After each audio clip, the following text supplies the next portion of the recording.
Hey everybody, Marcos Villegas here with Freddie Roach. Freddie, Happy New Year. We're starting off 2016 with your fighters looking apparently very, very busy. We're here in LA. One of your fighters, Miguel Cotto, has this matchup coming up with James Kirkland. What does this fight, do you feel, do for Miguel and do for James in your eyes? Well, it's a good fight. Both good punchers, both very, very dangerous guys, and and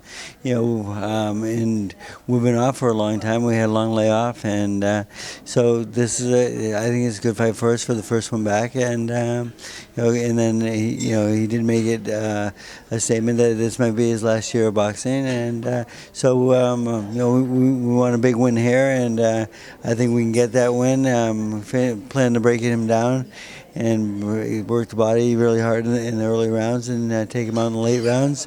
And but Kirkland, he got caught early in his last fight, and a lot of people will remember that. But they think you can't judge him by just one fight because anybody can get caught. It does happen. So we have to respect him, and we're working on not staying in the pocket too long with him, and 3-punch combinations under and out, and keep yourself in safe position. So, and Miguel's doing really well. We worked the last 2 days, and it's fun to have him back in the gym.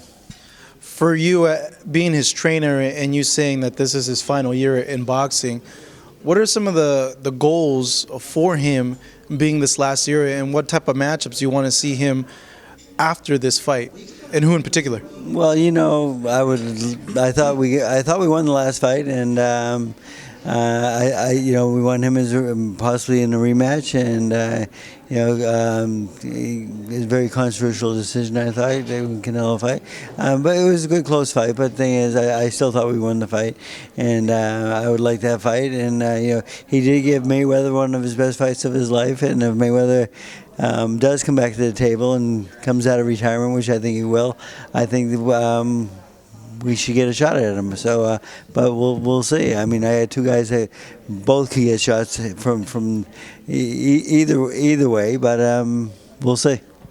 What happened to Bradley and Marquez? Did they tell you? Because I know for a long time it was rumored that Miguel would face one of those two guys. They were like in the running. Yeah. The Bradley, I'm not sure what happened with that. They just kind of died out, and then I know Marquez is just too much money, too many demands, too much time time we didn't have to waste. So the thing is, I mean, he's very careful about who he's going to fight next, and I don't think he'll fight Pacquiao next either, because he likes the way the last one ended. Speaking of Kirkland in the last fight that he had against Canelo, that big old knockout, some fans have voiced saying that, they don't think it's going to be a competitive fight given the skill level of Miguel, but you got Wolfpack in the mix. Is that a worry for you as a trainer, seeing the type of shape Ann is able to get James? She brings out the best in him, that's for sure, and he might bring out the best in her. They work very well together, and they have a very strange way of getting to that point, but it works. I mean, they get there, and she does bring a lot to the table, and I respect her very much as a trainer, and we'll see what she brings this time. And but I still feel that my guy will be better prepared, and we'll see. I'm curious to think, because Ann puts James through absolute hell, and I remember they did a special on him, and he's living in this little room, and it's bare bones. And I always wonder what if other trainers did that to their fighter? What if you did that to your fighters? How would that work out? Nah, I'm not so sure about that. Yeah, the thing is,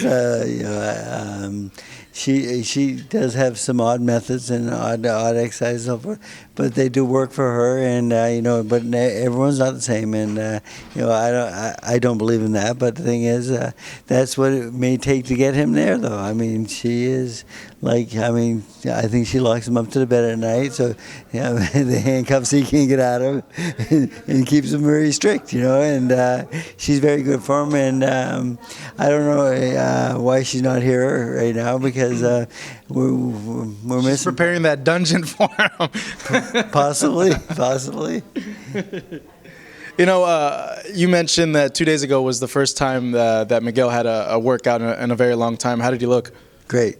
We did the mitts in New York and did very well. And then yesterday we brought the body bag back, and he killed my body, and so he's back to work, and it's not easy working with him. He's a great puncher, and he still hits really hard. Looking at him saying that this is his last year, and I don't know, I just think like when someone decides, hey, I'm done, it's kind of like 1 foot in, 1 foot out. Mentality-wise, do you see that in him? Like, it's kind of hard to gauge that, isn't it? Yeah, but I don't see any signs that he's any less a fighter, or he works just as hard and so forth. And the thing is, I think the long layoff kind of prepared him a little bit more for being a father, and he wants to be a better father to his kids and his wife, he told me, and wants to be around them more, his family, and so forth. And he's been boxing for 17 years now. I mean, he's had a great career, and we're gonna finish with a bang. I mean, I intend on going out with a win, and that starts right here.